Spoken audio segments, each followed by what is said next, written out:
Ayan, ito yung aming bathroom. Ayan. Bali, nakailang balik na kami dito sa Mood and Pick. Ayan, lagyan ng damit. Ayan. Ayan.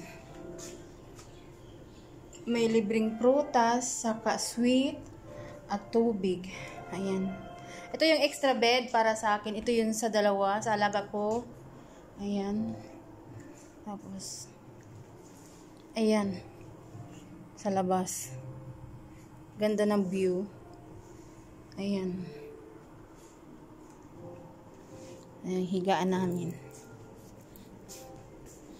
Titikman natin yung sweet dito. At hindi pa kami nagla-lunch. Bali, alas 3 na yata eh.